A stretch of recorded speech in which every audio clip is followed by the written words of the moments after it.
The content is locked and loaded, and Joe is as nervous as a long-tailed cat in a room full of rocking chairs.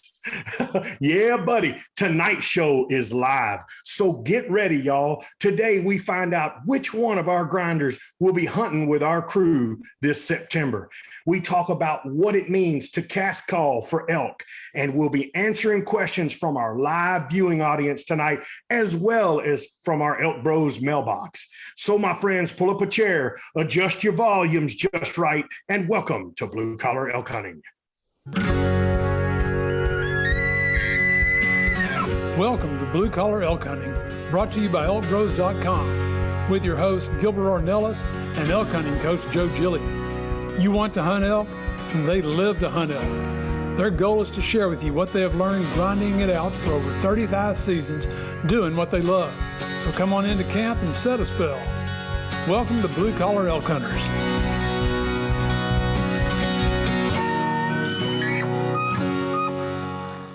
Hello there, everyone. If it's your first time with us, glad to have you. Hope you enjoy our show. And as always, for those blue collar hunters following our show this each week and grinding it out, welcome back to Elk Camp. I'm Gilbert Ornelas, the host of your show, and we have the full crew here tonight with us, y'all. That's right, from Katy, Texas, we got the leader of the Venezuelan Mafia, Mr. Luis Gonzalez with a Z. And in the Dallas metro area, we're waiting on Manano to come in from Cuesta, New Mexico. That's right, we got the legend in the house, Mr. R.C. Knox. And from Cimarron, we've got our elk hunting coaches in the house, Mr. Leroy Chavez, the ninjas in the house, and WWJGD, what would Joe Gillia do's in the house. And y'all, we are live tonight on YouTube. Welcome everyone, and so glad to have you. Man, I'm freaking out here though, Gil, man. We're trying to get this thing technology to happen between here and YouTube. We got that little bit of delay going on. I got to find a way to cover up that screen because it's freaking me out. Hey boys, look at everybody's coming in. Fellas? We got Charlie, we got Shane, Kyle, Jeff is here. Jeff, man, are you wearing the vest, Jeff? And there's Guy Duplanche is in, man. Hey, welcome everybody, man. Brother Guy's in the house. So everybody didn't get to hear the intro where Gilbert said Joe's is nervous as a cat in a room full of rocking chairs. Why is that, Joe? Why are you so nervous, man? What's up? Bro. Hey, why don't you share how you really feel?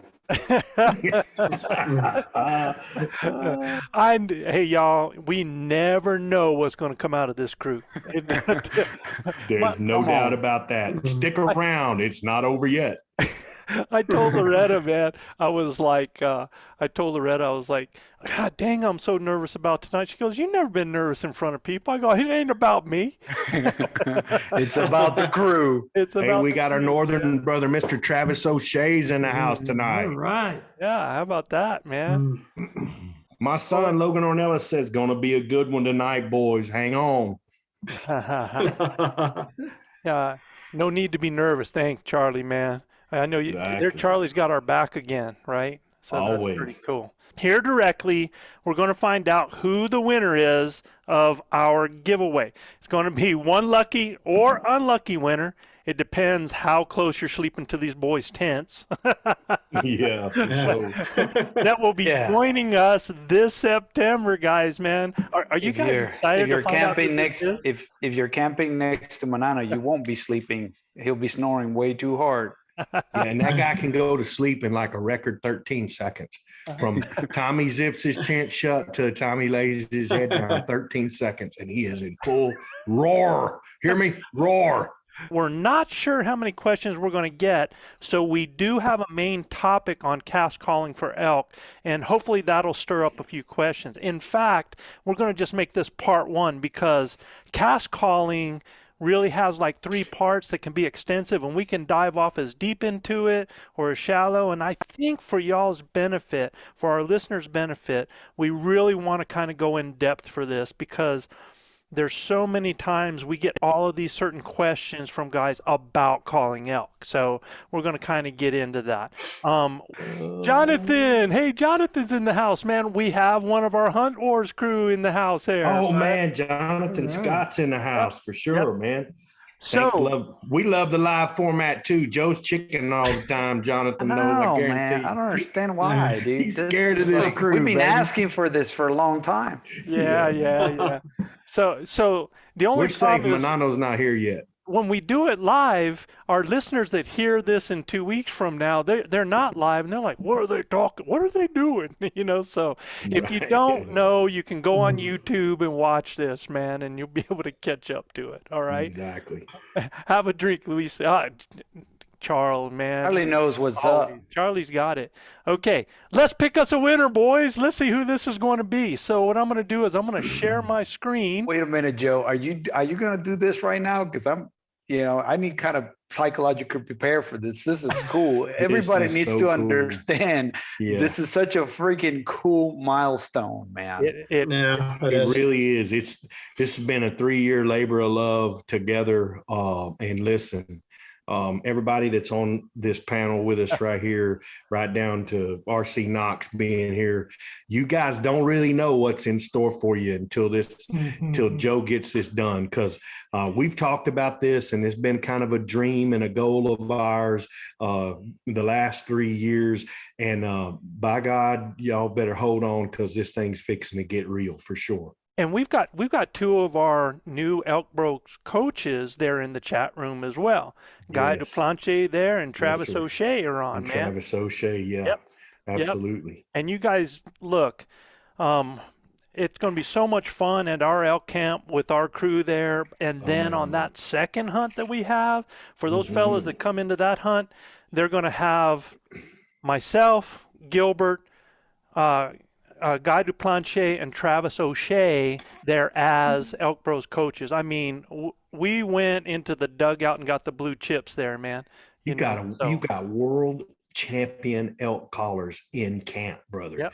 I mean, world champion elk callers and elk call makers in camp, man. And you got a cat that has lived his life in and around elk all his life, and have went 37 out of 39 years, has killed bull elk, do it yourself, public land, and has gotten it done.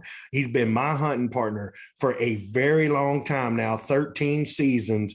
Man, Mr. Joe Gillia, what would Joe Gillia do, is in the house and fixing to give away what we've talked about for the last 3 years. Joe, let's get it going, brother. Here we go. Oh man, no drum roll or anything like that, dude. I'm not even participating, and I'm excited, dude. I've got the spinning wheel here, man. I feel like you're not giving it like enough, you know what I mean? Like I don't know. There isn't. I don't know. We'll have to add the edit in with the crowd cheering. Look, and the crowd cheering. I'm nervous. Give me 1 second. I'm hyperventilating here, dude. Yes, are you guys ready for this? And everybody's lined up. Guys, I'll let you know that your odds are 1 in 64. So we have 1 in 64 over here on the side, and we're going to spin the wheel. Hold on a second. You're just not. Whoa, man, come on, Joe. Joe, let me ask you guys something. Yeah. What kind of odds do y'all? It's 1 in 64. You can't get those odds in New Mexico, brother. Oh, there ain't no way, guys. I can't believe 64 guys are going to get an opportunity to get in here and draw an elk tag and hunt with some of the finest elk hunters in the country. And that's what I want to hear. So before this name comes up, I need to understand, what is this person winning? Okay. Yeah. All right. RC Knox, can you show us something that they're going to win here's when they something they're gonna participate get. in this thing? All right, so RC, you're going to have to talk to be able to do that, and we'll show it again when we get off the screen share. But go ahead and show it now and say. It's the legend RC Knox, Mr. Silversmith himself. Look at that! Wow. Yeah, I'll be giving They won't see him unless RC speaks. That's ElkBros buckle, made by RC Knox himself. handmade. That is awesome, man. Handmade. And they're going to have look. It's 7 days with the crew. And if they want to continue hunting after those 7 days, well, yeah, because we're knock your lights out. Yeah, so they can go up until the 14th. So, Yep. They get a chance to be with us. They want to continue the hunt. They can rock and roll. All right. So, are we doing this? Are we pushing the button? Luis, are you ready? I just don't feel like the energy is quite there yet, man. I'm just. We're gonna get like one of these Instagram posts where it draw it out for the next 35 minutes or what, man? Oh man.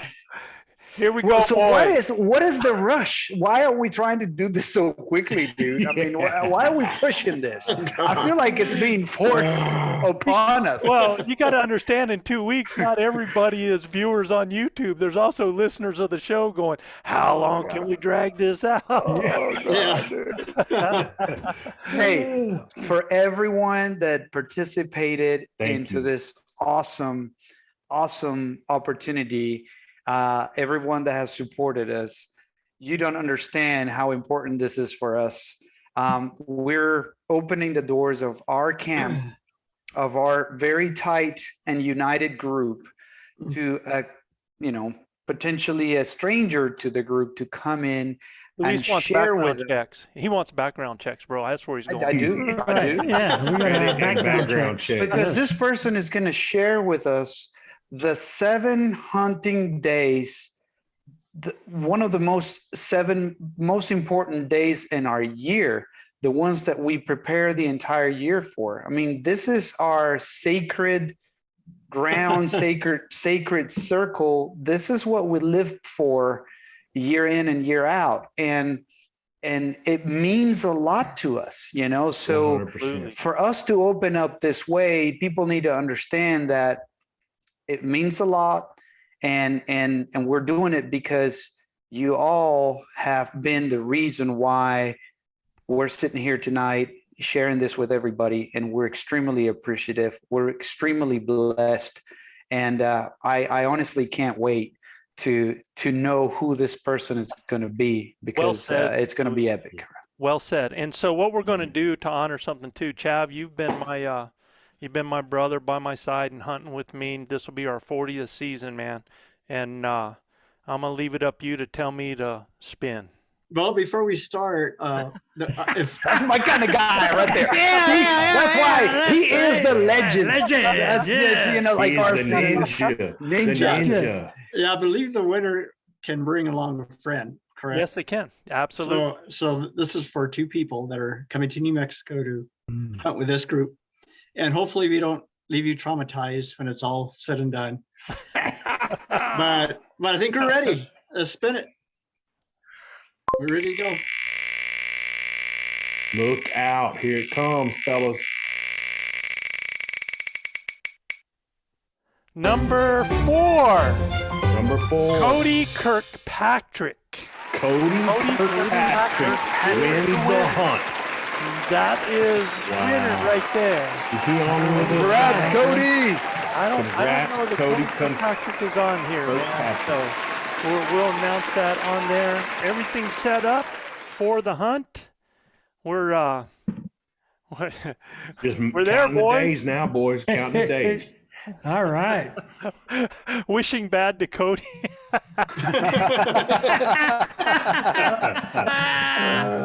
Hey. We want to thank everybody, man, that Yes. entered this. Yes. Yes. Muchas gracias. Yes. Muchas gracias. Yeah, and Yeah, big thank you. I can't believe we've already picked it, Joe. It's been crazy. I feel like it was just way too quick, man. I know, man. Let's get this party started, Joe, and head over to our ElkBros Mailbox. absolutely, man. We had another question from Adam. I don't know if you remember. He asked a question last week, right? And I think he wanted to zero in a little bit more, because he said, during the midday hunt, when you're following elk to their bedding area, how long do you give them once you know they've bedded down before going after them? Or do you try to find a vantage point and watch them until they start moving? So Depends on the wind, Joe. well, yeah, and the other thing is we don't necessarily, just because you've put them to bed doesn't mean that you've been able to be up on them or see them. I mean, you can put animals to bed because you hear them. They've been talking the whole time. They end up stopping. That bull starts doing those bed bugles. They end up with, we'll see. I don't know if I'm willing to do this, guys. I mean, right in the middle of the question here, but this is a surprise appearance by. Let's see if he has audio or anything going on. Oh my God! Huh? Manano, you're late like usual. Dude, Why are you even showing up, bro? It's already been done. We've already having my picked it. lunch. I'm having my lunch.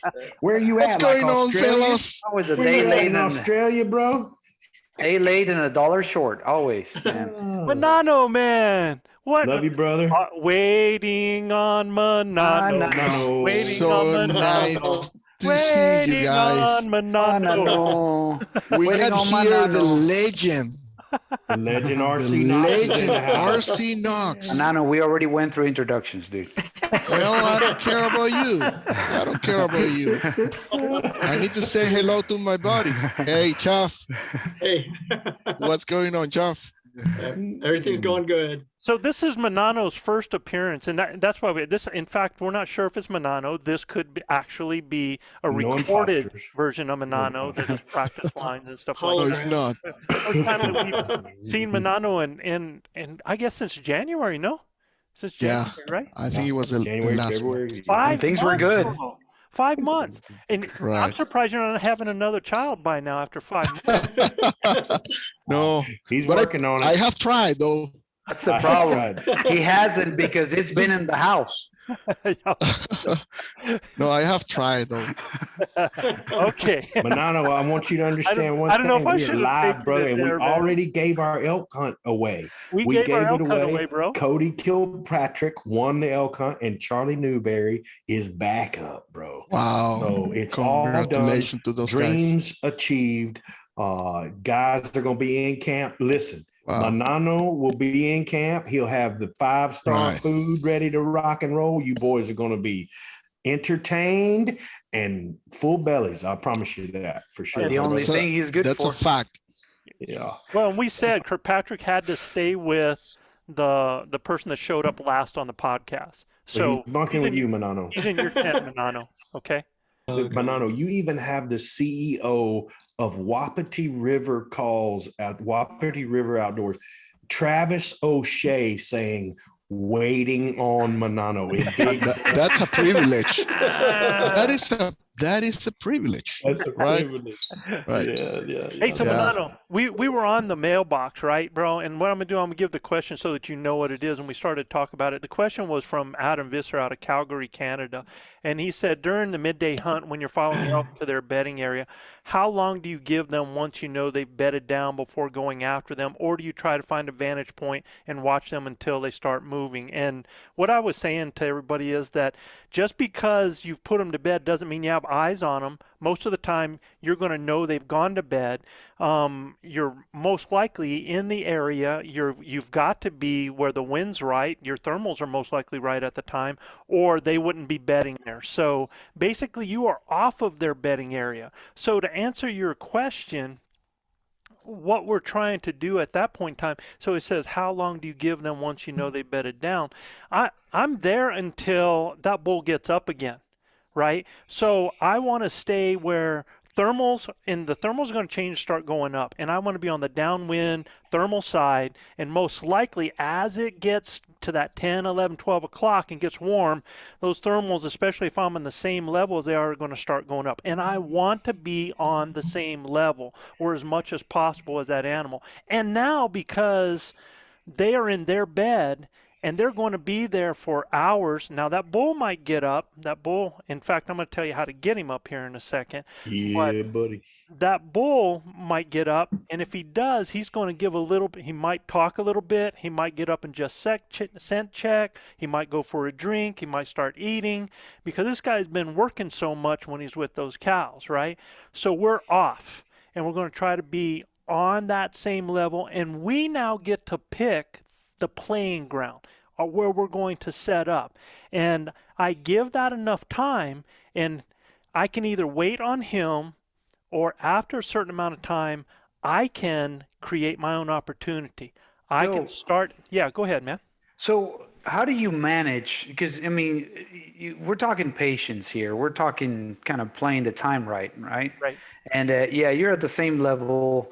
You're being patient. You're waiting. What kind of time frames are we thinking of or talking about? And also, The bull's how do gonna you tell you that. how do you play the wind factor? Because we all know that wind is going to shift and turn on you. So I mean, I'm thinking time versus wind changes, and how do you manage all of that? The bull's going to tell you what time in his temperature, right? Well, when you start feeling him out, right? He's going to tell you how much time. well, If he don't say anything forever, and you've gone through what Joe's going to fix to talk about, then you're not going to get in there and get him up, right? If he's vocal and he's bugling in his bed a lot, then chances are he's pretty active and you can get him up. But if he's pretty quiet and the wind's real shifty, you probably ought to wait till he sounds absolutely. off. Totally you know? agree. Yeah. Yeah, until he sounds off. I mean, otherwise you're just running the risk of going there and getting Till he busted. sounds off and the wind is right? Exactly. You know, and that could be, who knows how long it be 2, 3 o'clock, 4 o'clock, you know? Yeah. Luis, you want to stay off of him far enough that you are not going to get winded. And if that means that you got to drop off on a downside, or you've got to get over another ridge where you can possibly Play the terrain. Yeah.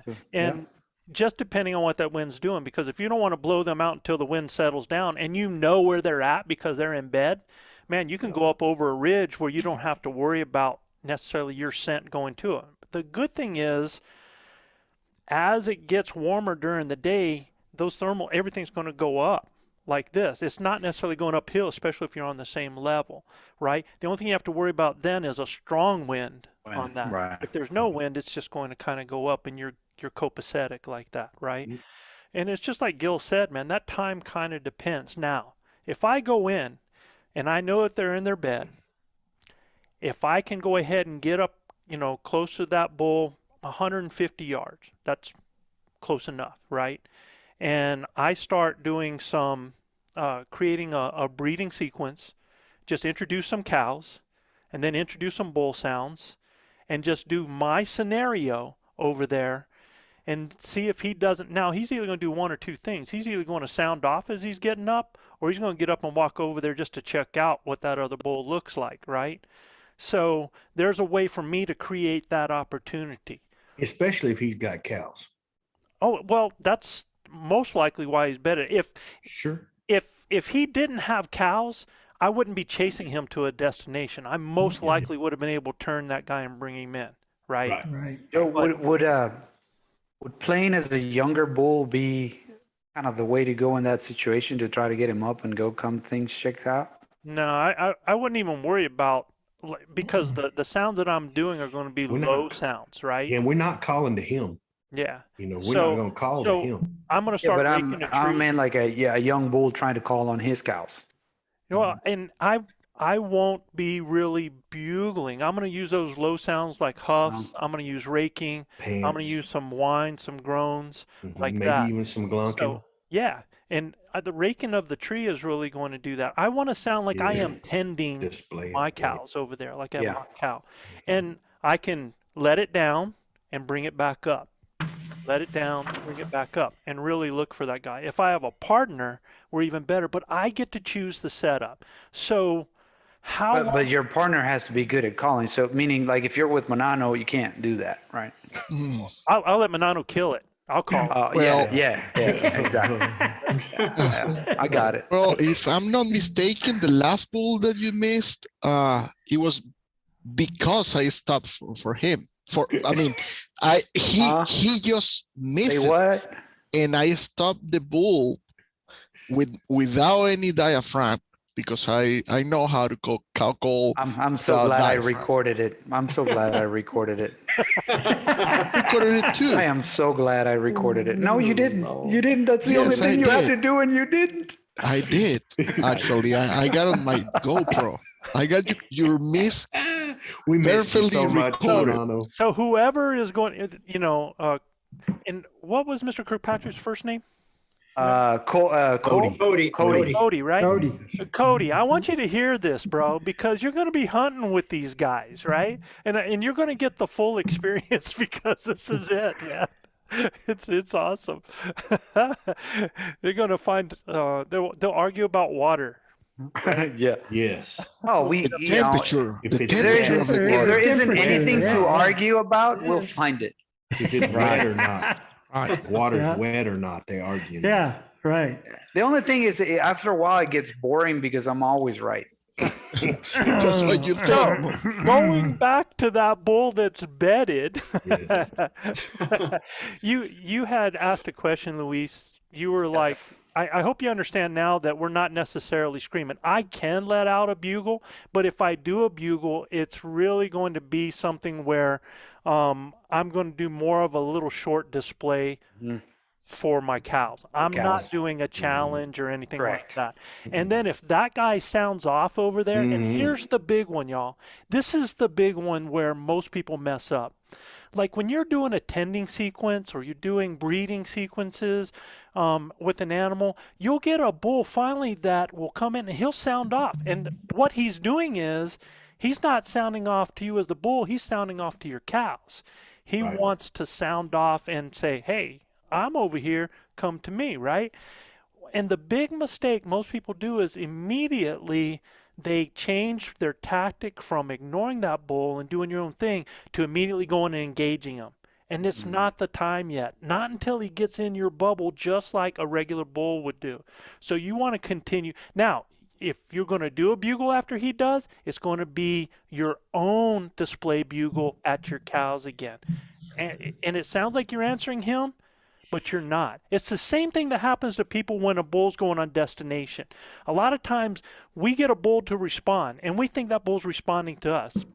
Yes and no.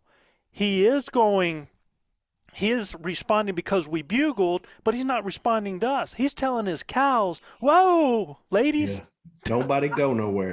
Don't you go nowhere. I'm right here. I'm the right? man. Yeah. Mhm. So he I'm wants the man to in make this sure that hizzy. he is advertising himself as he's going. So we're like, wow, he just screamed when I did this, so he wants to fight. That ain't the case, man. That ain't the case.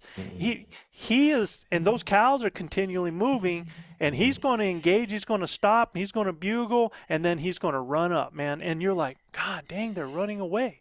Right? So that's something to keep in mind.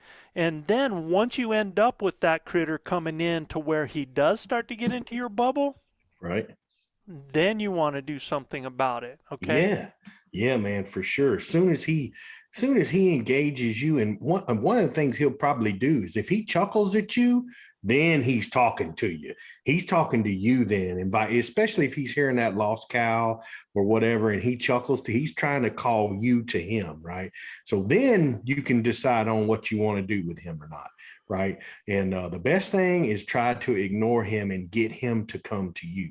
You know, and you just put your show on until he gets more and more feverish about what he's doing, and that can take some time. What would you do, guys, if you had your gal with you and a guy's over there and he's far enough away over there and he's saying, hey, like that? You might ignore that guy just a little bit. He comes a little bit closer right there. You might turn and give that guy a glare. Now, remember, that's a visual. That's how animals like to. If I had a bull right there and I could show him my rack, that's exactly what I would do. But the other thing a bull's going to do is going to go, "Argh." He's going to warn that guy to stay away, right? Right. So now if he comes in and now he does a display bugle to pull those cows, you cut that puppy off just like that. You slap him in the face. Now it's on like Donkey Kong. Yeah, right? buddy. Okay? Yeah, buddy. So that's Hey, Joe, are we going to be taking questions from the people in the chat? absolutely. Yep. Yeah. Because we got a couple questions. We got so Mr. Waldron, he's asking, when is that bugle tube going to be available, you think? Man, We're talking about the God, soloist. Joe, you ruined my night, bro, man. So I kind of agree with him. I'm curious. I want to know. well, you ought to be the one that has the money invested, bro. Well, So I'm waiting too. So the story is on the tube is that I received my first edition that came back. It wasn't acceptable to my standards, and Travis, you know as well as I do what it's like to be in this business. Travis has a whole bunch of tubes made already, and they're great tubes, fantastic, made by this company. So it's not a company issue. What it's been has been a COVID issue, and raw materials are harder to get. Well, I'm working with an American company based in China, Gotcha. and COVID shut down their cities there for months. And so when I sent back my grunt tube to say, no, I want this fixed again, it's like everything shut the heck down. So I'm due to have the next, hopefully this one. I mean, I'm cautiously optimistic. I don't want to get too happy because I've been let down already one time. So Chavez taught me to be cautiously optimistic that when it comes in this time, and it's supposed to be here probably in the next 10 days, and I'm hoping for that, if everything has worked out in that city, that I get it in about 10 days. And if approved, then it only takes a few weeks for me to get my first shipment. So best case scenario versus worst case scenario? I wish I could tell you, bro, because my best case scenario was before the season. Stay tuned. Right? Stay tuned for more updates. I am not going to curse myself and say or set a timeline. I'm just telling you that I really want to have it happen. And I won't forget you, John, man. So John, Joe. Oh, it's John. I'm sorry, John. I called you Joe, man. It's okay. So Joe, Adam Visser's question, to summarize, make sure the wind is exactly what you need before you proceed. Number 2, check his temperature and don't talk to him, but create the scenario that you want for him to come to you. Now, that is if I'm the one that is creating the opportunity. Right. Let's say this dude gets up out of his bed and he sounds off. Oh yeah. Now I can possibly engage him directly, but he's already got up and sound off, and I can now dip my toe, find out if he's interested in a cow or if I give myself a little chuckle or a little whiny bull. Now that's young bull that you're talking about, Luis. I might be able to do that, or even call to his ladies to see if he's going to be interested in coming this way. So there's different strategies to do this, whether he's initiating by him getting up and sounding off, or whether I'm going to kind of create my own scenario and pull him to me. There might not really be a fixed recipe. There's just a few options, and you can kind of pick it based on the mood of the scene. You test the waters. You see which button you're going to push. I'm always a lover before I'm a fighter. So I start with a cow first, and then if I don't get a rise out of that, I might give a little bit of a bull sound to see what I get from him, and we'll go from there. Okay. Don't look now, fellas. The Flatlander is in the house. Mr. Cole Wilkes, the beast himself, is in the house. So good to have you, brother Cole. We got another question. Joe, we got another question from the ElkBros Mailbox. Yeah, actually, I was going to say, Charlie asked that he said he heard us talk about the cow pickle in the early cow pickle scenario in the early podcast, and there's any chance we can kind of quickly go over it. We'll get to that one right after Richard Flock's question, Joe. Okay, so let's go to Charlie's right after we get done with Richard. Go ahead, and Gilbert, and give us Richard's. Yeah, Richard Flock from Springfield, Oregon. He writes into us, said, could you help with this scenario? It's early morning, dark, and you hear elk heading up to their bedding area. You know where the bedding area is at, but no matter how hard you try to get close, the wind swirls every direction. What would you do? Would you sit and wait? Absolutely. Got to have the wind right, or you'll never have an opportunity, right, Joe? Well, this runs right off of just what we were talking about. Yeah. Mm-hmm. Yeah. You know where they're going up into their bedding, and usually in the morning, generally, Richard, especially in the dark, and that first morning is probably going to be your most still. You know, if you've got wind blowing at that time, man, you better back out if you know where they're at. Don't put yourself in a situation where you're going to blow them out of there. And you hunt Oregon, right? So you're in that real thick stuff, and it's really hard to find those boogers. So I would not risk that, man. I would stay away and sit until wind is my best buddy. And if I have it right, then I can proceed from there. Okay? That's right. Absolutely. All right. So let's go to that. Let's go to Charlie's question. Charlie's question. What was it, bro? Oh, the question pickle. was about the cow pickle scenario. Right. So here's what I mean by a pickle, Charlie, is that everybody knows baseball, what the pickle is, right? You know, you're throwing the ball one way and then something runs back the other. Well, that's just the way I envision this, because what I do is I've especially used this when I'm not able to, like if I'm in a hunting area where there's private or there's a fence line with another unit that I can't go across, and I have no choice but to pull animals to me, and I'm trying to get them interested in coming to me. So what I'm doing is I'm creating a scenario, and I'm creating a scenario of a herd bull with his cows, and I'll even sometimes add additional satellites that are sounding off, because what do multiple bulls signify when they're bugling? A rut going on. Yeah, there's a rut. There's a hot cow, right? Okay. Cow. So I will do some of that. And what I like to do is, and I'm glad Guy's here because we talked about this, is that most people will go to or towards an animal when they're trying to pull them in. I like to do just the opposite, because a lot of times I've had elk that have followed me when I'm calling going away, where sometimes when I stay put, they'll just stay off a certain distance, 100 yards or something like that.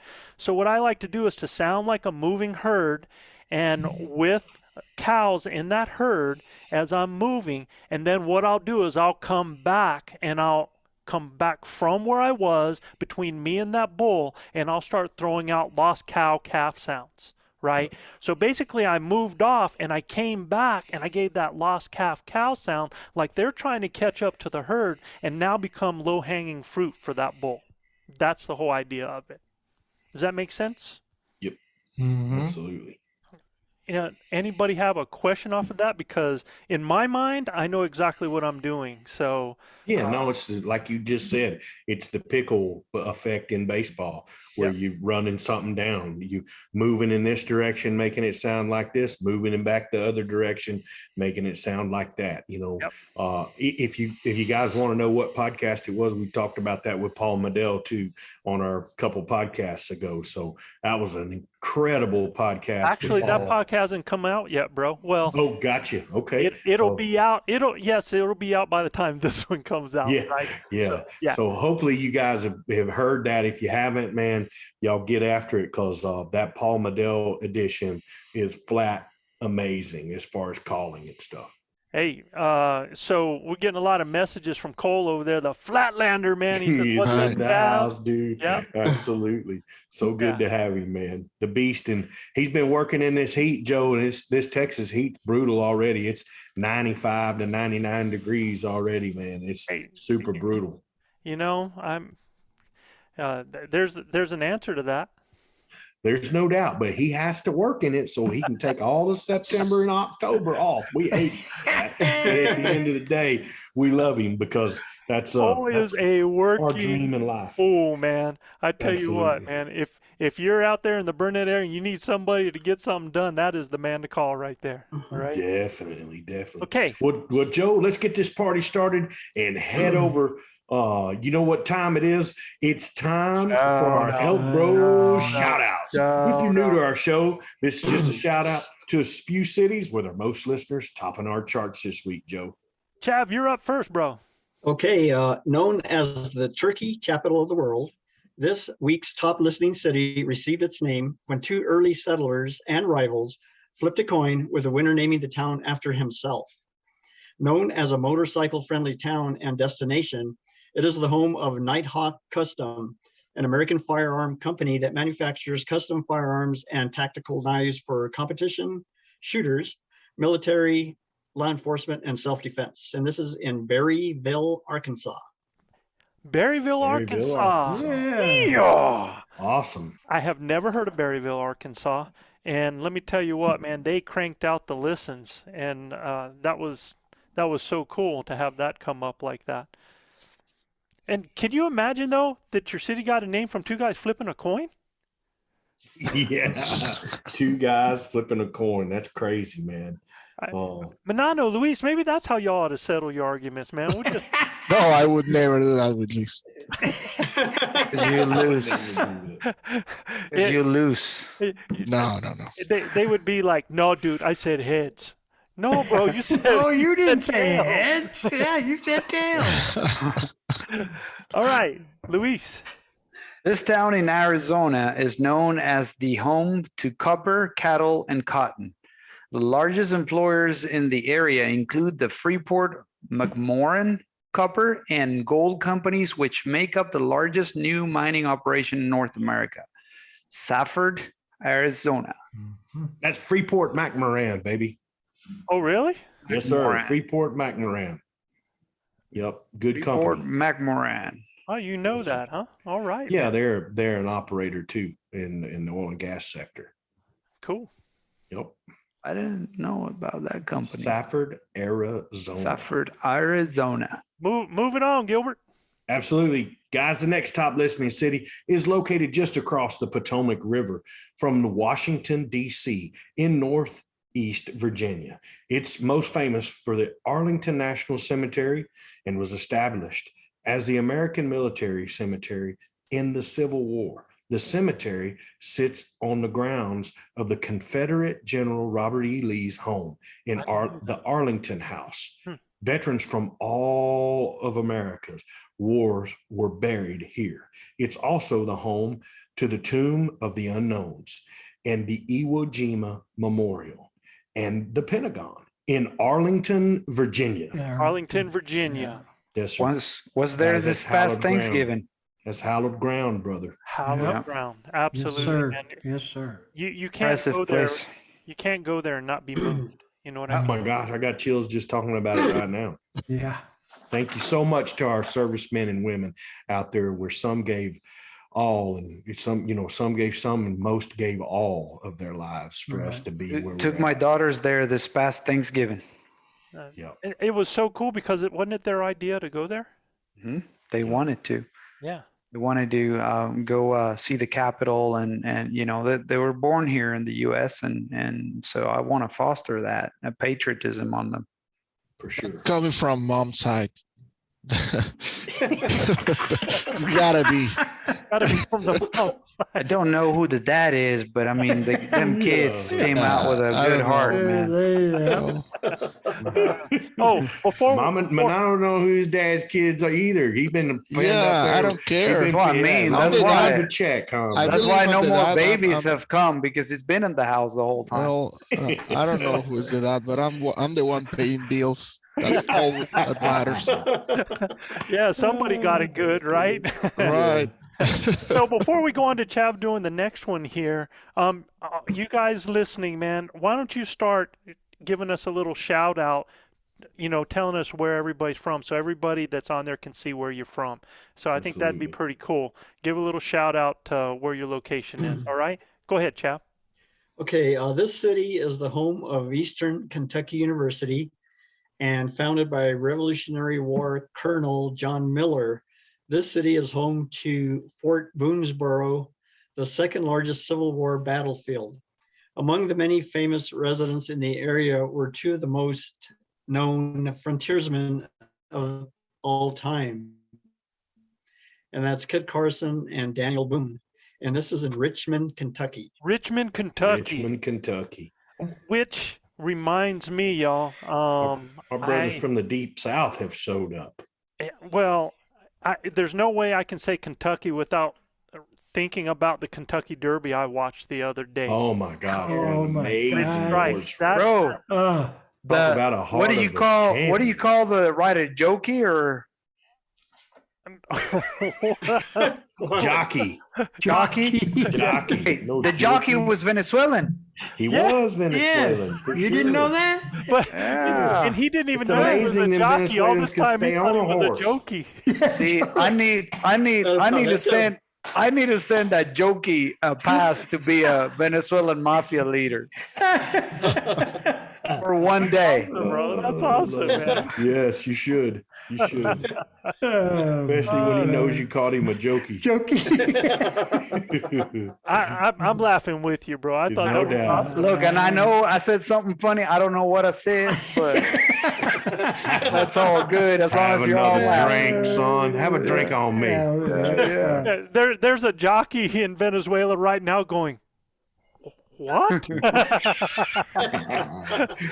Manano knows what it is. He knows. Oh, he has no idea what Absolutely. we're talking about. Manano knows horses, man. He knows what Yeah. a horse is, right? Luis does not.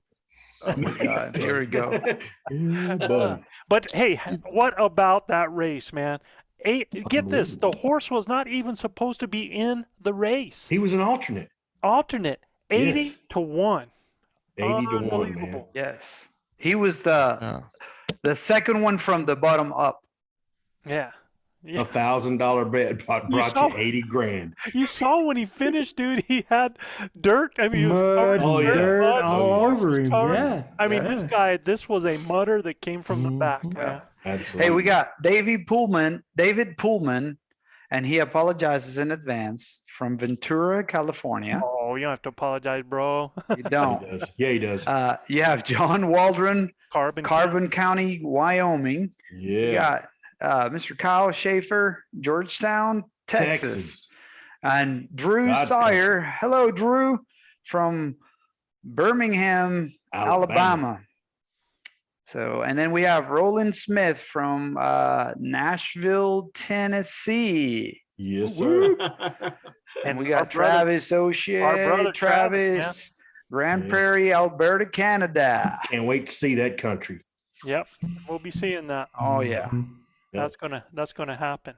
Joe, we got one more city that's yours, brother. Yes, sir. Located in the eastern plains of New Mexico, and it's a pleasure to talk about this. This top listening city is a favorite stop for cross-country travelers on Interstate I-40, formerly known as Route 66. Once called the Gateway to the West, the town had several names, which I didn't know. Chav, did you know these, man? No. So it was called Ragtown, Six-Shooter Side, due to numerous gunfights, and Douglas before settling on its current name. The current name came from a nearby mountain and is of Comanche origin. And y'all, many TV and movies have been filmed here, among them with one of my favorite actors, Rawhide, starring Clint Eastwood, Yeah, A buddy. Few Dollars More, Whoa. Hell or High Water, and an episode of Better Call Saul. Cool. Tucumcari, New Mexico. All right. Tucumcari. Tucumcari, New Sweet. Mexico. So is it route or is it route? it's Route. it's Route 66. Yeah. But you I can don't know, call we it got- route. That would There be you me, go. Joe. Route 66. Whatever. There you go. The legend. Tomato, The tomato. legend said, Tomatoes, whatever, dude. whatever. Tomato. Chavis Fogan says you can call it whatever you want, man. Because it doesn't When you're the exist legend, anymore, you right? can call it whatever you Whatever want. you like. Right, that's a Exactly. privilege. Exactly. Uh, Charlie's laughing late at my joke. Yeah, jokey. My jokey. Yeah. no, let's get into tonight's content. And guys, Sounds this is good. we call this cast calling for elk, and this is something that I have created as a way to explain calling and how to go about doing that. And cast calling is really about the call you use, the presentation, and placing your calls where they should get a hit. Does it sound familiar, Gilbert? Right? Absolutely. Yeah. So, I do a lot of comparison between like turkey hunting and elk hunting. And even though there's some people get mad about that, there are aspects of turkey hunting that are like elk hunting. There are some that are nothing much. like it, right? Yeah. And there's just like, well, we're not going to go Bass walk in fishing a too. lake, but there's a lot of familiarities between fishing and elk hunting, man. Mhm. I think people that do these things really know a lot more. And especially when you're talking about cast calling, I really think about fly fishermen with this, because Chav and I went to the river, and I do this on a lake where Gilbert fishes. I am the 90% side of people that sit on the bank and don't catch anything all day, while Gilbert's out there pulling out 10 pounders and taking selfies and putting it on Instagram, right? You know, I'm out there, you know, going like, yeah, you know, but, and the same thing with fly fishermen. Me and Chav, we floated, I don't know what, 20 some miles down the river, Chav? Oh yeah. Yeah. Yeah. Near Glenwood Springs. Glenwood We were on, Springs. I think from the frying pan all the way down to the Arkansas. Had a blast, but in that amount of water, we probably caught 2 fish with spin casting, right? And we're watching guys float by us with fly rods, just putting it in, you know, and then put it in there. I mean, fish after fish after fish. Yeah. We were the 90%, they were the 10%. And here's the deal is I want to become a fly fisherman. Well, I can take a fly rod. It's just like guys picking up a bow. I can get a fly rod and I can make that puppy go where I want to. I can feed that line. I can put it out. I can place it on a dime out there. But one thing that I don't have is the knowledge of what to use for that fish at that time of year and to make it happen. Just like a lot of people that have archery equipment and they can shoot so great. They even have a bugle and they know how to rip a bugle off that, but they don't have the knowledge of knowing what to use, when, and how to use it, right. Whether it's time of year, time of day, or situation, right? So that's what I'm talking about when I talk about cast calling. It's so much like that. And we get these questions from people all the time that they ask us this: how do you know when or where to call elk? How do you know what calls or sounds to use? Are some calls better than others at certain times of years? How do you know what to do once you get a response, right? So what I want to tell you is you actually, if you're a fly fisherman, you're a lake fisherman, you're a turkey hunter, all those people, you actually know a whole lot more of the answers to this than you think. And I don't want to say it's not as difficult as you don't think. It's just learning some of that knowledge of what's happening, the behavior, and why you're doing it. Because now I know if I go to a stream or a river and I want to know what to use, well, then I go to that creek at that time of year and I roll up a rock and I find out what bugs are existing in that river, right? Mm-hmm. Okay. How do you know, Gilbert, what lure to use at a certain time of year on a lake? Well, it happens every time, every year, right? You know when you're in the spawn, you know when you're in the pre-spawn, you know when you're in a post-spawn. So that tells me what kind of lures I'm going to start using, right? What type of year we're in. Are they breeding? Are they getting ready to breed? Or are they after the breeding, right? So it tells me exactly. It's a perfect correlation to how we're going to. Manana would be on a postpone. Could be in my hammock. Right. With a beer in my hand. Casting from my hand. Fish back so he can cook that mad dog. No, right? He'll be like, I postpone. Yeah. So for me, Joe, it's about knowing the time of year, knowing, and then picking which lures I'm going to go after, right?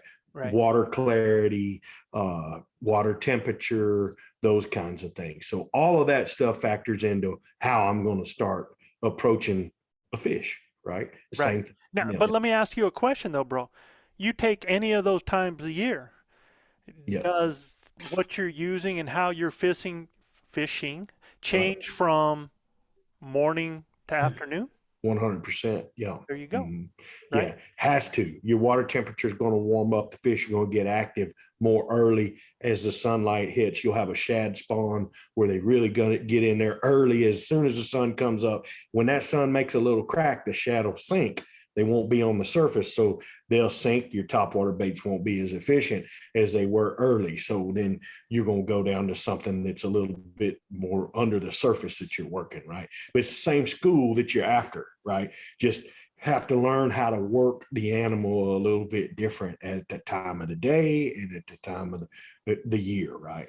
And so let's say I'm going to take this a step further. You've gone from the open lake and you've gone up into a side tributary where it's got a whole bunch of logs and branches sticking up. Does that change your strategy? Yeah, absolutely, 100%. Yeah. There you go. Yeah, right? They're going to relate to that cover, so same way with the elk. They're going to relate to the little trenoses that are there that they travel back and forth. And, all of the different landscape that's there going to affect how they travel and how they go to their bedding areas and how do they, come down to the water, wallows, all of those things are going to go into effect on bull travel, right? Right. And cow travel as well, but cows are usually leading the pack, right? Now, David Pullman makes a comment over here that's totally legitimate. And he says that elk hunting is so much harder than fishing. You have 9 months to prepare for 7 or 14 days, which is legitimate, right? And when you suck, your freezer stays empty. Then you go fishing to make yourself feel better.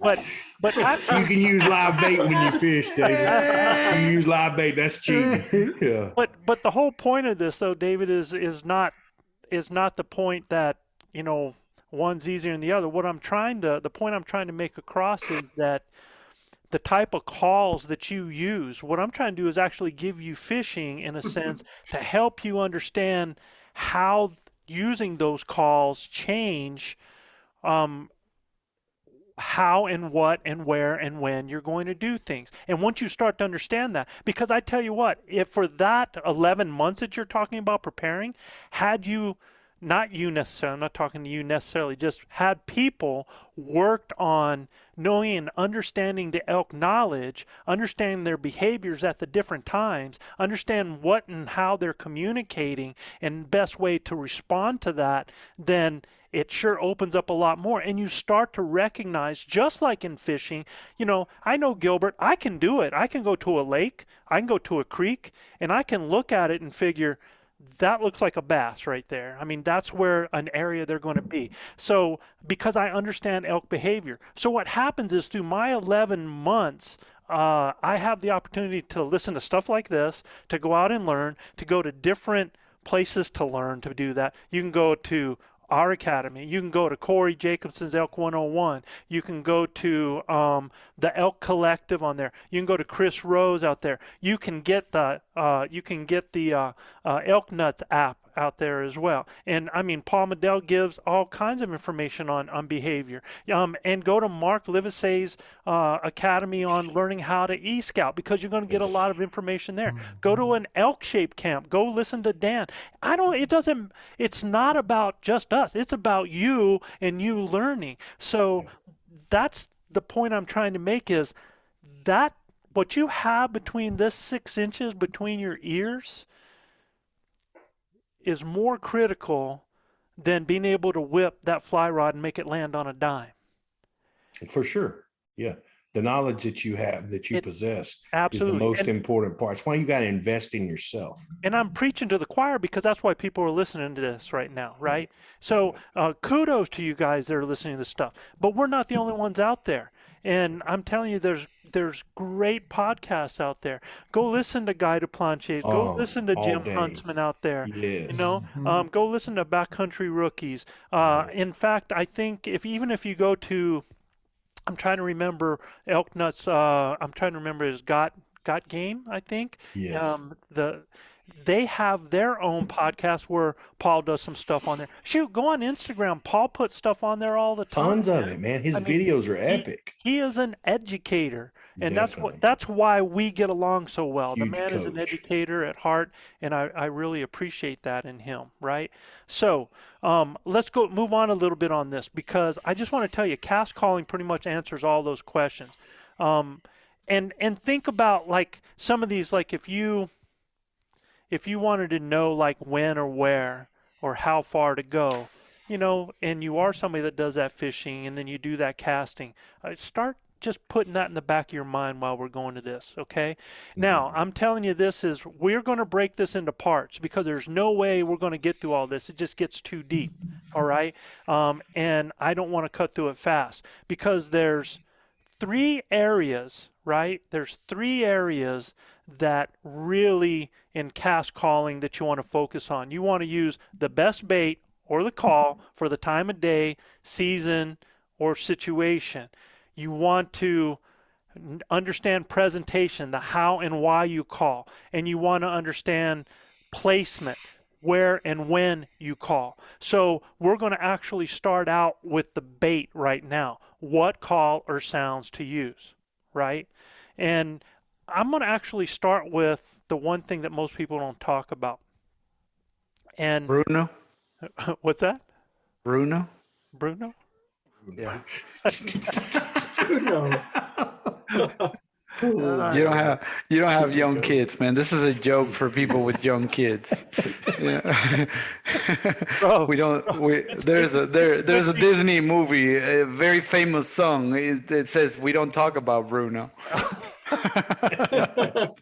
it's a good thing you're getting If out Some of people will get it. Some people will get it. it. Some people. This is for all audiences. Hey, Some people will get it. El Cantanto? Is that what it If you know, you know. If you know, you know. So, and you know, people always talk about time of season and they talk about situations, right? They don't talk about the best calls during time of day. They don't really talk about that, right? And that's like Gilbert, you know, a lot of fishermen go out in the spring and say, okay, they're running, and so I'm going to use this bait, right? Or it's winter and I'm going to use this one, right? Yeah. And a lot of people just go with that and they don't consider the time of day. So here's my question. When are elk most vocal? In the mornings and in the evenings. Evening, Yeah. I think. And at night, right? Yeah. And at night. Yeah. Yeah. Morning, evening, and at night. Now, they're going to be vocal coming out of darkness into the daylight in the morning. And if you've, you know, depending on where they are, how much shadow they are, how cool it is, and different things, they can be local. And depending on, because here's the problem. We always think our region, but let's say that you're up in those areas where they have wolves. They might not even be Might not say vocal that much at all, right? Okay. Or you're down in Arizona, and I think Arizona has that. I think they have a 7:30 alarm in Arizona, man. 7:30, they're shut up. Or right? Southern Colorado, where they don't talk a lot either because of the pressure. Yeah. And it's at a certain time of day, right? Yeah. But generally, they're going to come out of the night in the morning, and they're going to be the most vocal. Now, in the evening, they're going to start picking up, and me and Chav have been in situations where I've worked an area. And Chav, I don't know if you remember this bull that was just off our hid meadow there, right where the line of trees met the scrub oak. We always, and that's another key I want to throw out since I mentioned it, is transition areas like from timber to scrub oak. Scrubs, yeah. Or to a burn. It's really key areas for elk, right? But I don't know if you remember that bull, Chav, that we would hunt that area, look for that bull, try, you know, different strategies, get that bull in. And it's like he wasn't there. It would get dark and he would scream as soon as it got dark. And we're like, son of a buck, man. I mean, every time it was like he wasn't going to sound off until the sun went down. Right. And so that happens to us. So let's talk about early morning casting then. Because early morning casting of calls is different from midday and it's different from afternoon. Yes. Because that early morning stuff, you can be real soft and, you know, use your cow calls real soft. You know, you don't want to light somebody's fire up at daylight when there's nothing being said, you know. Yeah. So It's like when you wake up in the morning, man. You wake up in the morning, you just kind of, you're just stretching, getting up, you know, getting started, and just kind of slow build. Right. Well, I'm always late, so every time I wake up in elk camp, I have to run. Or he's on his phone. But early morning casting, when I early morning cast, you think about it, sound carries a lot further, right? Yep. So I can actually be up on ridges.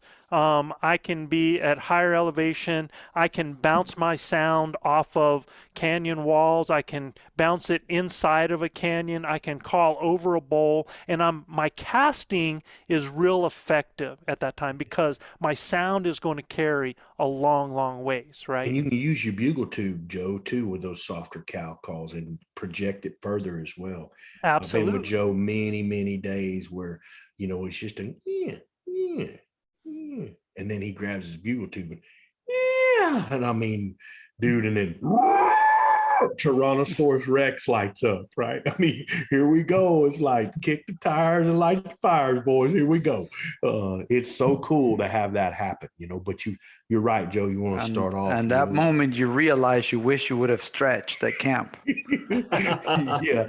There's a Instagram post and it goes, no. And it was that moment that you just realize.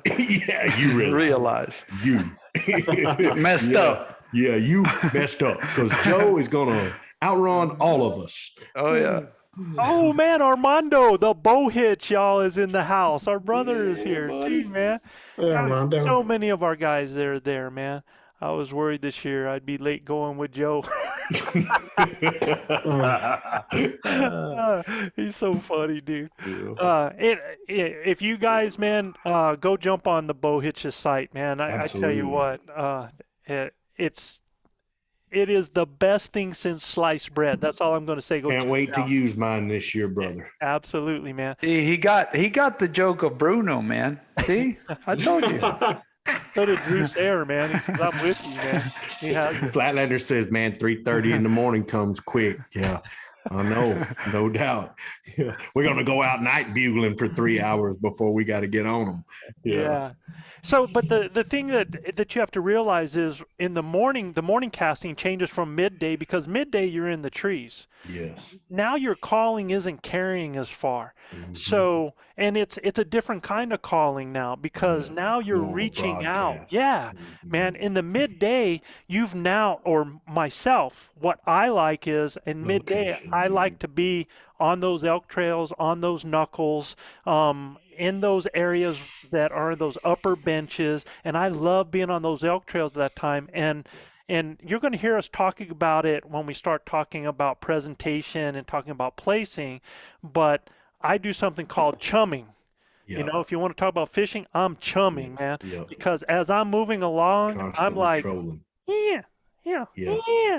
I mean, I'm sounding like a herd. Yeah, I'm sounding just like a little group of cows moving through, maybe a calf.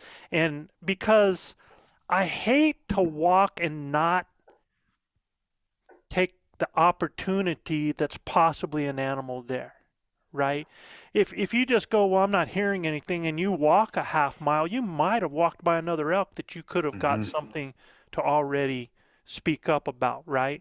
So that's something to think about. And then the afternoon, now in the afternoon, I'm kind of dropping from some of those and going into those corridors there. So my calling and how I'm casting is different because in the morning, I'm casting, trying to get in all these areas to get that morning bugle, that morning response. And you can cast a cow call first. And you always hear us say, guys, to never leave elk to find elk. Well, we always like to call from near to far. We always like to check close, and then we reach out. So we have seen, Joe, elk leave elk to go find other elk at the end of the day, but that's generally when there is a rut going on. And you guys, y'all want to know when they're elk most vocal. When there's a rut going on, we've heard them go all day. Like you pop over another ridge and it's on like Donkey Kong when you ain't heard a peep. Right. So it's been crazy when you have a rut going on. You can expect it to go on all day. These cows keep popping and you start hearing more and more activity. I'm telling you, you stay in there with them. You don't have to leave them. They'll come to you. All you got to do is sound like a lover before a fighter and it'll be on. But that is really the only time when you'll hear them all day, huh, Joe, is when you got a big rut going. Yeah. Yo, what diaphragm call do you have there, bro? Damn. The That's Mr. grinder. Travis. You could have shown it before you had slobber all over it. I mean, it would have been better. I just want everybody to realize, man, this guy talks about slobber, right? And he killed the biggest bull of his life because I took it for the team and took his diaphragm call, his nasty diaphragm call, and put it in my mouth, man. Yeah, you're definitely a team player, but I refuse to take it back. I know. I tried to tell y'all, Cody brother, get ready. Get ready. Serious. Serious. So David, be ready. Mr. Newberry, be ready. I'm sorry. If I'm out casting calls, man, our first one that we do now, if I have a thing that go over and I'm doing near from far, it's just that's all I want, man. I just want a little one that's going to come out. Just a little sound right there. If I don't get any kind of response, I'm going to take it a little bit further, man. And here's the thing. That is really, really great early season because everybody thinks that I'm cow calling, and that's not necessarily the case. Early season and all through the year, bulls make mews, okay? Yeah. I call it a bow call. Yeah, bull right? mew. Bull bow mew, call. man. Not a cow call, it's a bow call. Then if I need to reach out there, and guys, look, it doesn't have to be a beautiful 3-tone. It doesn't have to be that, because that's not what those guys are hearing out there. It's just a 2-note, 1-note. A lot of times all I'm doing is broadcasting.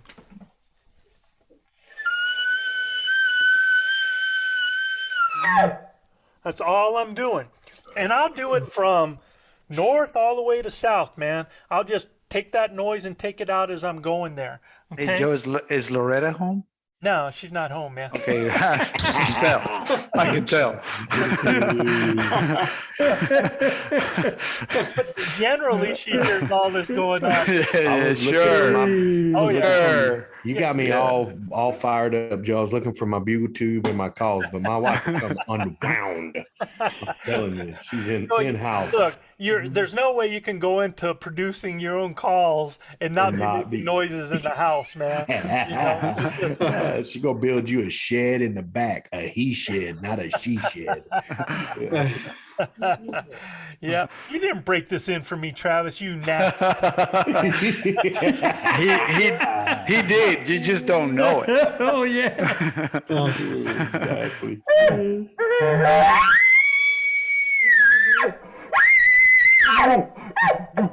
I mean, it's sweet, man. We're really liking that. So midday, when I'm going midday and I'm starting to do that, and now I'm really, again, I'm sticking with cow calls. Do I love to bugle a bull in? Love it, man. But I got to get one to talk to me, and I got to get one to react to me. And if I don't know one's there, I am moving through those trails, and I am chumming, I am cow calling like a little group as I'm going through. And I'm looking for something that's going to sneak into me or something that's going to speak up, right? And this is such a hard thing to do, this live stuff, man, when people are making comments. I know Cole saying, I can build that she shed, Joe. All right. My brother Cole. Yeah, we'll build a she shed and I'll end up in it. Right?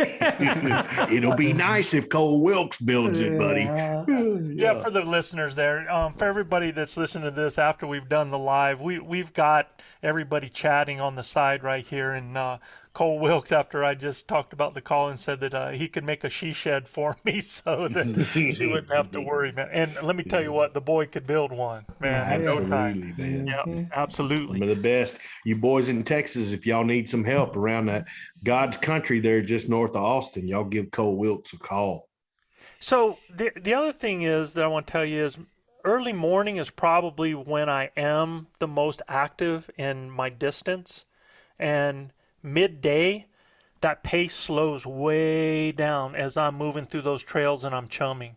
Okay, if you're trying to get an eye on how we cover country. Now, let's say that in the morning I'm not getting a response, but I've come through an area where all of a sudden I got fresh crap on the ground and I'm smelling animals close by. Mm-hmm. Well, now I'm getting ready to stop and put on a scenario, man, and because something's told me it's there. Right, RC? That's right. Look, I harken back to a time that RC Knox and I were up in an area that we call the bedroom, or just below it, really.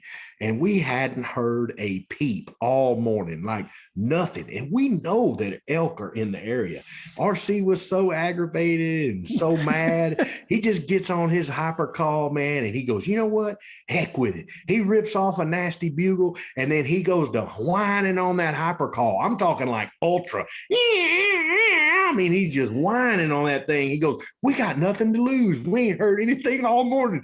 All of a sudden, I mean, we ain't even stopped 35 seconds. I turn and look, and it is a herd of elk coming down a ridge. And I mean, a giant 6x6 with that herd. And the problem is the herd went across, and we're standing out right, kind of like right in this little trailhead, and they're looking right at us, and the bull stops. I need him to go another 3 feet to clear the front of a cow. And I shoot him at about 45 yards, stone dead, you know, and, they kind of got a little gust from us because the thermals were going up, and boom, they fly out of there. And he looked at me and I looked at him and I said, oh my gosh. And it wasn't 10 seconds later, we turn and look to our left, and here comes a spike. I mean, just dumb as a bag of hammers.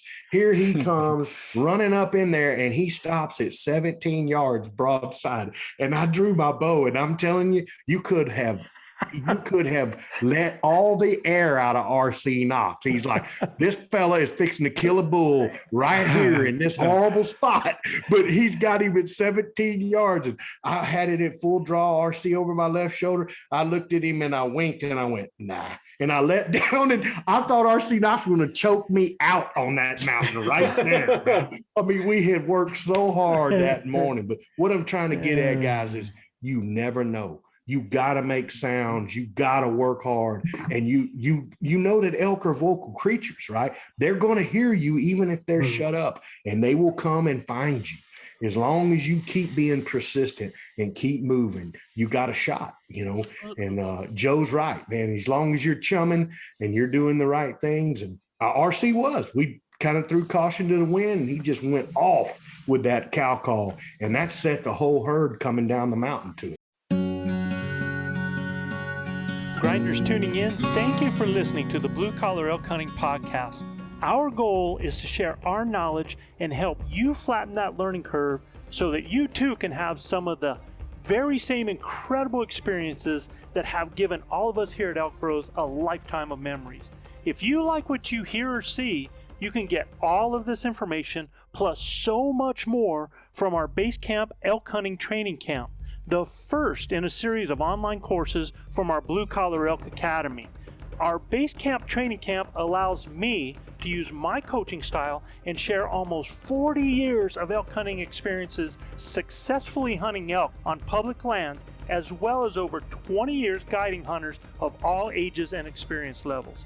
This course will be like nothing you have ever experienced in concept and structure, using success-based coaching techniques that will elevate your confidence and skill sets. Our camp will prepare you specifically from that final moment most in your control, those final minutes or seconds the elk is in front of you, backwards through each step and level, allowing you to see, visualize, understand, and relate every coaching point to what lies ahead.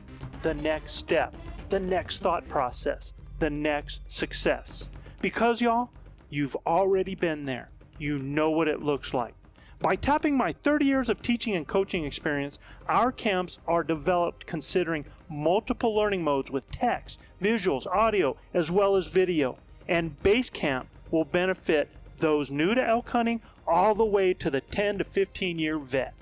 So if you are looking for that one thing to help you fill that tag this year, invest in the most important piece of equipment there is, you and your elk hunting knowledge. You can find the Blue Collar Elk Hunting Academy and the Base Camp Training Camp at ElkBros.com. That's ElkBros.com. Keep dreaming of the screaming, believing and achieving, and most of all, keep grinding. So let me ask you a question though. In that scenario, had you guys been calling any at all up to that point? No. So you've been silent the whole time? Yeah. Okay. Yeah. I mean, every now and then, RC, every now and then, but nothing. We hadn't ripped off no big bugles or nothing. We weren't hearing anything. Yeah. So. And we were more or less headed to a park that we knew that they crossed, and where they, like you say, the knuckles, we were almost to the knuckle. Yeah. Yeah. And, right. and that's where we were headed to. And I think a lot of times for a lot of people, they think the same thing as what Gilbert says. Well, we're not hearing anything, so we're not going to say anything. Yeah. So, there's no way something is going to come to you if it doesn't hear you. Exactly. So, that's something for you guys to think about, right? That are out there. You just gotta hope you dumb into them then, and walk up on one that you see in front of you, and hope the wind's right. And then that's a way to kill an elk. I mean, I've been there, done that. But at the end of the day, you're out there calling a critter that wants to talk to you in the right time of the year that the talking is supposed to be going on. Sometimes you just got to make your own, own your own will and your own way. And I'll never forget that. It was a big lesson learned for me in very young in my elk hunting career. So I'm going to go back to that question I asked. I asked when elk are most vocal. So I'm going to ask when elk are least vocal. Midday? Yeah, midday. Okay, sometimes. Yeah, it depends on if the rut's going on, right? Yeah, right. Yeah. And it would depend on if you're post or pre, I would think as well. Yeah, and you know why I think a lot of people think that elk are the least vocal at midday is because they're at camp. They're at camp. Yeah.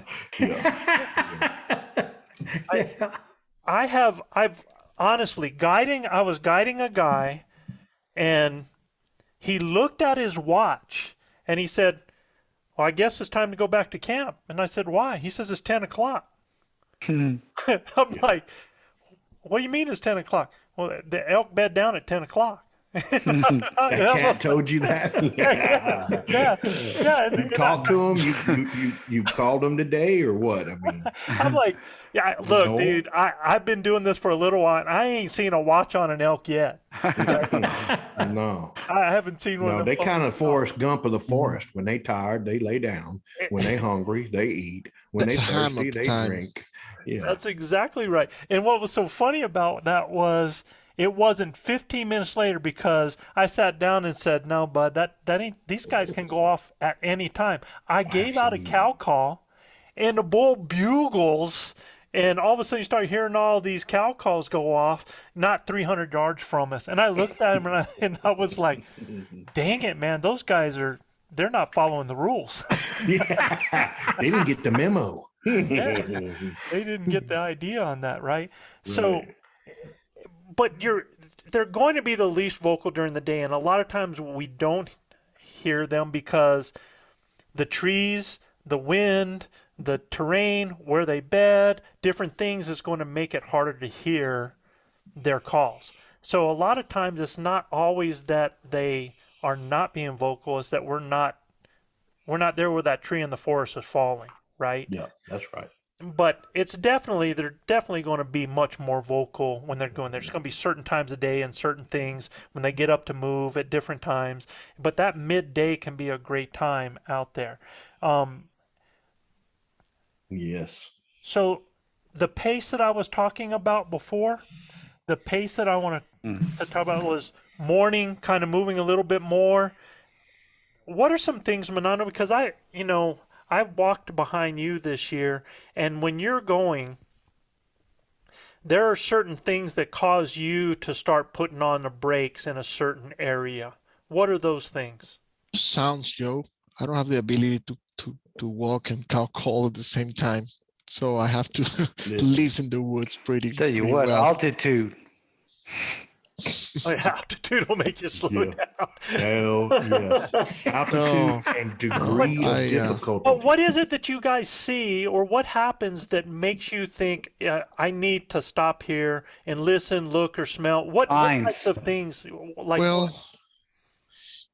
It's a combination of several things. Signs, if you see something that calls your attention, or you just feel it. It's just a natural feeling. I don't know. It's a smell.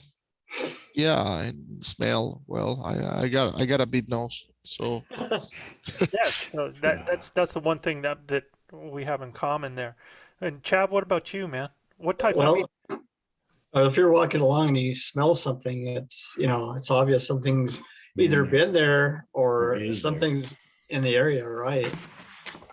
And sometimes chipmunks or squirrels start chattering. You kind of know something's in the area. You absolutely know.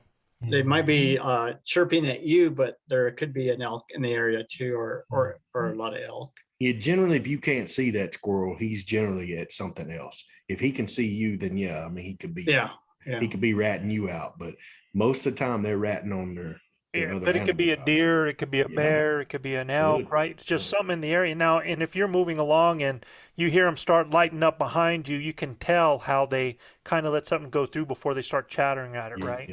Yeah. And I generally find too that if it's a predator like a bobcat or a coyote or something like that, they're really emphatic when they hit it. I mean, they go nuts. But when it's just a deer or an elk or something like that, they'll start barking, but it's not that emphatic like bark, that when it's a predator. So that's something else that keys me into, oh man, might be a bear around us, or might be a bobcat around us, or something, mountain lion or anything like that. So definitely want to be keying into those sounds and smells around the area. And Cole Wilkes asked, he said, what would you do midday to stir something up, Joe? And he knows exactly because he's done it with me, man. And, sometimes, especially if you have a partner, you have nothing to lose, man. You kind of get a little in an area where you know that. Now, I always say this, where elk or possibly that. How do you know that? Well, at that midday time, again, you got to be in those types of areas where they're going to bed down. And it's not going to be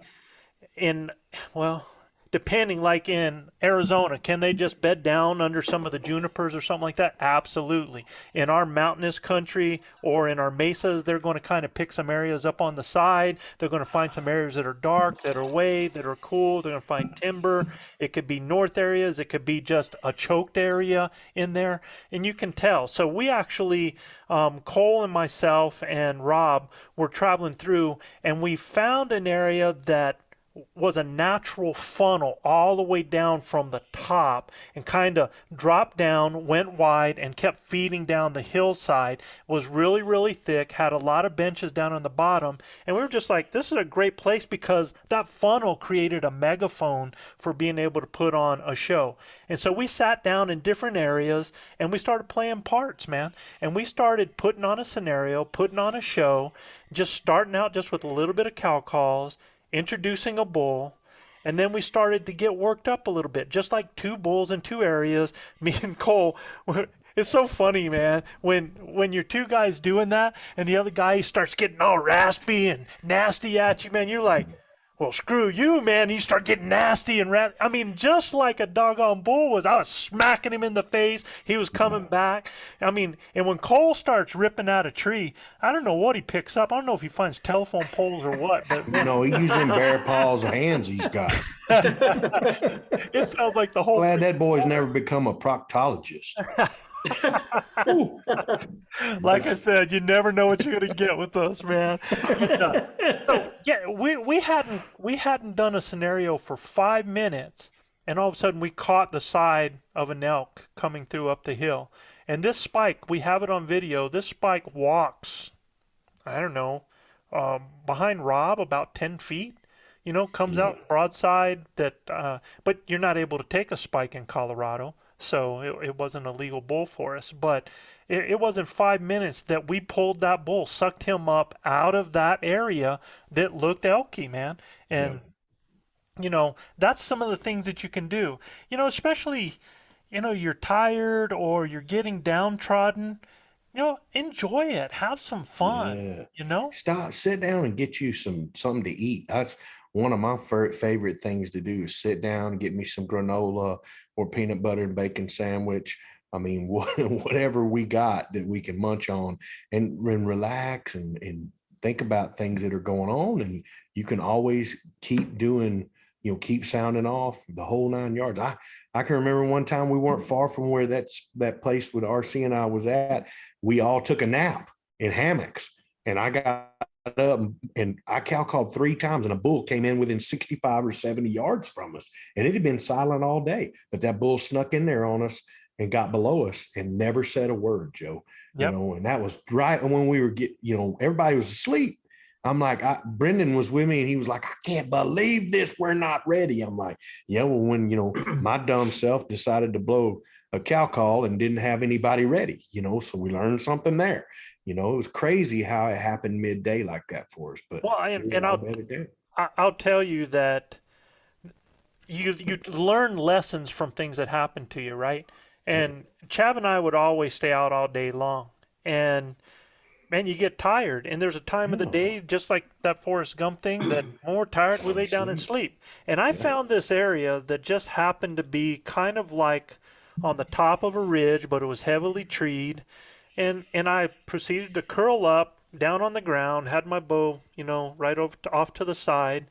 And I was like, wow, crash, man. And I'm asleep, and all of a sudden I hear, boom, and I open my eyes to a cow elk's hooves not 10 feet away from me coming down.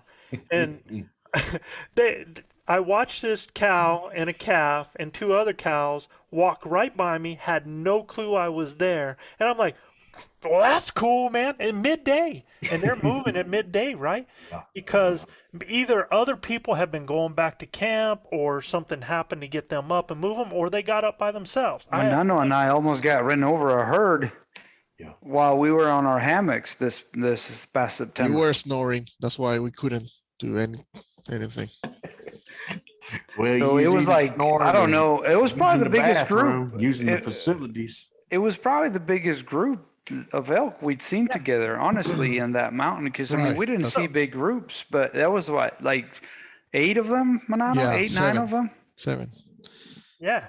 So get this, though. After those cows walk by me, I'm like, oh, what's the chances of that happening again? So I lay back down and go to sleep. And the next time I get woke up, it's a cow and a large 6x6. And I'm laying down on the ground and got my bow off 10 feet away from me. So lesson learned is anytime you do lay down to sleep, make sure you have your bow right next to you. Because Next to you with an arrow. And I'm telling you, if you're going to be calling it all, if you're going to be calling it all, that's right. Have an arrow knocked up. And if you're going to go number 2, like Manano, just make sure that you bring your bow with you. Because you might have elk show up and watch you do it. Exactly. They checking you out. So when we're talking about bait, and we've talked about, early morning casting and midday casting and afternoon casting, people are going, well, what's the bait you're using? What calls are you using? And I hope they've understand that I always start with a cow call. If I'm moving through during midday, I'm doing cow call scenarios. I'm chumming just like that. Am I using bugles in the morning? Absolutely. I'm going to reach out if I can. If I get a bull that responds to a cow call, do I need to give a bugle? No, I don't. And understand that a cow call is a location call. If I'm going to go through that tube and send it out there and that bull responds, I don't need to do anything else. Why do I want to introduce a bull into the situation when he's responding to a cow, right? And what will most people do as soon as they hear a bull? It's like, yeah, it's on, right? And next thing you know, they're like, well, he got further away aiming at me, but he's moving away, right? So and that's just something you think about. So that midday, I'm chumming. That afternoon, so here's what I've done. I've been moving pretty good in the morning. I slow way down in the midday. And I have this bad habit in the afternoon of I get in my mind where elk are going to be in certain areas, and I really start working towards those areas to where they're going to be coming down from where they are, getting close to their feed areas. So my pace sometimes gets real fast, and sometimes I shouldn't be doing that because I've actually bumped elk doing that on the way, going through transition areas.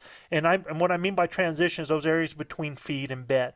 So that's something to keep in mind. That's a mistake I've made, that even to this day, sometimes I get in my head that elk is going to be in this spot by this time of day, and I'll start rushing it sometimes, and I'll pass up good opportunities on elk. We've all done that, right? Oh yeah, Yeah. absolutely. I've done it similarly with hogs in public land in areas where I've had encounters with hogs. And I think, in my mind, like you said, I made a pattern of where I think the hogs are at certain times of the day. So just trying to get to that point, you end up spooking hogs on the way. on the way. Yeah, absolutely. So that's something to think Same about. thing.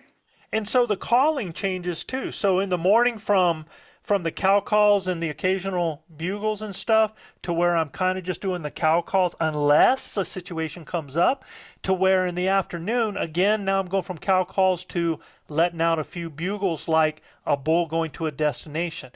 The other scenario I love to do is I love to be the destination bull. If there's no activity going on, I will become that bull. Sure. So I will act like that bull coming off the ridge that has cows with him, that's advertising, trying to work something up. That's the sequence and scenario that I like to do. That'll actually call cows to you, Joe. Absolutely. And if you're calling cows to you, you're putting scent in the air. Yes. They are adding scent to the air, making the whole thing more real, and you could end up in a good situation, right? Sure. So that's something to think about. That's the bait. Now, time of season, rut, pre-rut, rut, post-rut, right? Yep. Your bait change, just like Gilbert was talking about, when we're pre-rut, when bulls are buddy-buddy, I'm using way more cow calls at that time. Yeah, way more herd talk. Yeah, I'm using my chumming technique, and I'm going to have more bulls come in silent. Where rut transition, now I've got some bulls that are the young bulls starting to get cows. So I might change a little bit there. Those guys are bulls I can call in just by introducing a possible breeding sequence or tending, if I'm sounding like I'm tending a cow. So I can do some of these during that rut transition. So the bait is changing. Now the bait is becoming a cow in heat during rut transition, a cow in heat during the rut.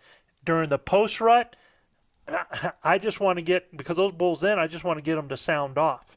And they will start sounding off. Those guys that get into rifle or muzzleloader season late like that. So the bait changes a little bit. And when I'm talking about the bait, I'm talking about the call that I'm using at that time of year, right?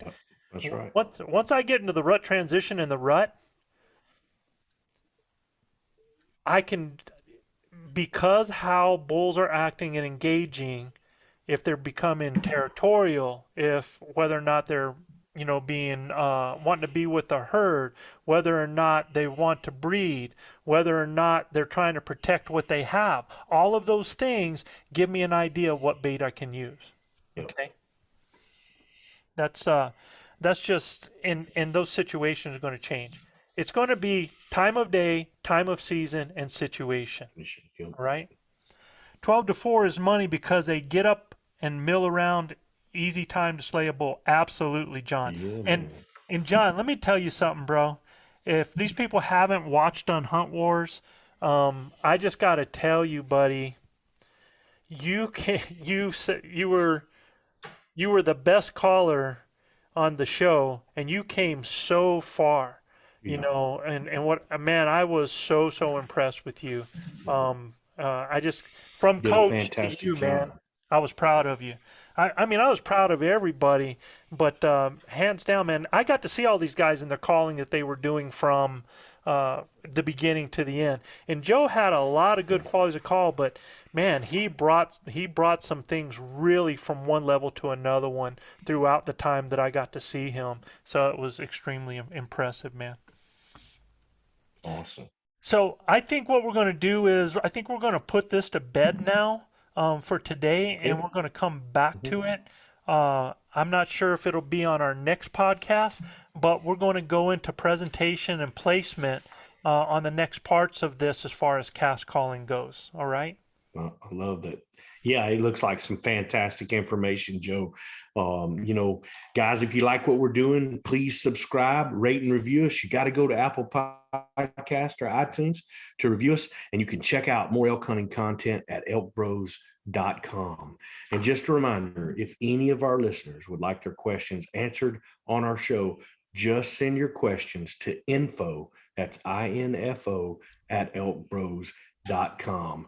Mr. Cody Kilpatrick, get your stuff together, son, because you are coming to hunt with the ElkBros crew in New Mexico this September. We're so proud to have you, brother. Joe, like we say down here in the Lone Star State, husbands kiss your wives, wives kiss your husbands, hug your babies, keep your broad head sharp and your powder dry. And we'll see you next week right here on Blue Collar Elk Hunting. And for all our grinders out there, here's some more music from our buddy Tony Wintrip to close out. Peace, everybody. Thanks for being here, man. The man on top of the world didn't fall there. He knew how to earn his keep with a wall there. He could look anyone in the eye, never was afraid of goodbye. His strength was unimaginable. Through the darkest winter storm, never was above the norm. You gotta believe he's unstoppable. If he'd never done it, he would tell you so. Never complain, it's the way life goes. The man on top of the world didn't fall there. You could see his veins through his t-shirt, determination on his face. Never heard of the word failure, never criticized a race.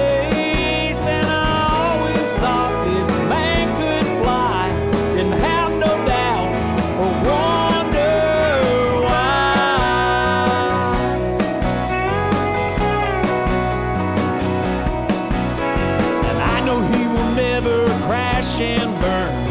He set the tone, that's how I learned. The man on top of the world didn't fall there.